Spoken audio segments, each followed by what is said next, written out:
ខ្ញុំមានឈ្មោះថាចិត្តស្មោះគឺជាបរិះមិនអស់សង្ឃឹមចូលចិត្តធ្វើឲ្យគ្រប់គ្នាញញឹមពេលនៅក្បែរខ្ញុំនិយាយពីរឿងរ៉ាវស្នេហាខ្ញុំមិនដែលធ្លាប់ជុំក៏ប៉ុន្តែក៏ធ្លាប់ឈឺចាប់ច្រើនដែរសូមស្គាល់វិញផងព្រោះដូចជាមាននិស្ស័យចង់ស្គាល់ណាស់ឲ្យថាខ្ញុំជាមនុស្សមកក្រាំងតែខ្ញុំចង់ដឹងពាក្យសុំស្នេហ៍ក៏ថាពួកយើងសមគ្នាទាំងស្អាតទាំងពូកែខ្ញុំមិនមែនចូលចិត្តអ៊ូទេតែចូលចិត្តលេងសើចឲ្យសុំស្រឡាញ់ផងបេះដូងបងលុតញាប់ខូចចង្វាក់ធ្លាក់ក្នុងអន្លង់ស្នេហ៍មិនពូកែញ៉ាក៏ប៉ុន្តែប្រជិតស្មោះគឺអស់ត្រឹមបងម្នាក់នឹងហើយធ្លាប់មានបទពីសោ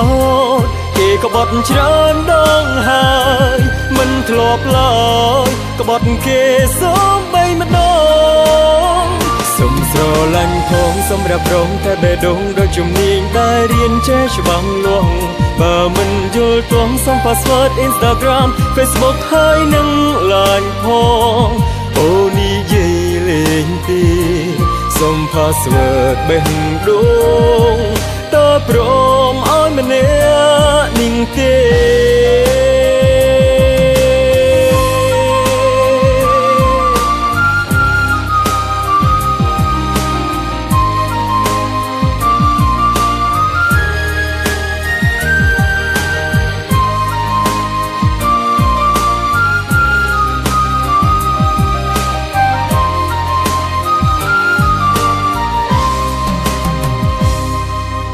សុំស្គាល់វិញផងព្រោះដូចជាមាននិស្ស័យចង់ស្គាល់ណាស់ឲ្យថាខ្ញុំជាមនុស្សមកក្រាំងតែខ្ញុំចង់ដឹងពាក្យសុំស្នេ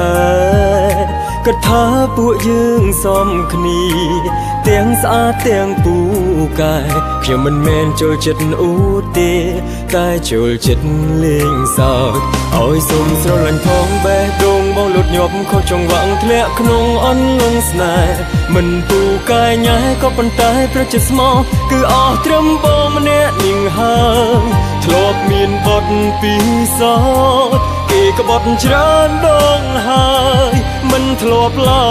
យក៏បត់គេសូមបីម្ដ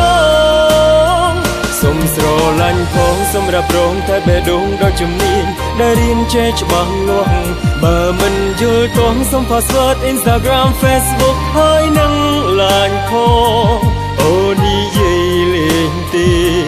សុំ password បេះដូងតើព្រមឲ្យម្នាក់នឹងទេឲ្យសុំស្រឡាញ់ផងបេះដូងបងលុតញាប់ខូចចង្វាក់ធ្លាក់ក្នុងអន្លង់ស្នេហ៍មិនពូកែញ៉ែក៏ប៉ុន្តែប្រជិតស្មោះគឺអស់ត្រឹមបងម្នាក់នឹងហើយធ្លាប់មានបទពីសោតគេក៏បត់ច្រើនដងហើយមិនធ្លាប់ឡើ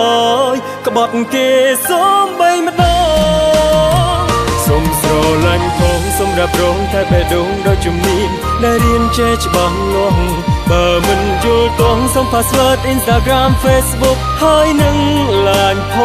ងអូនិយាយលេងទេសុំ password បេះដូងតើព្រមឲ្យម្នាក់នឹងទេ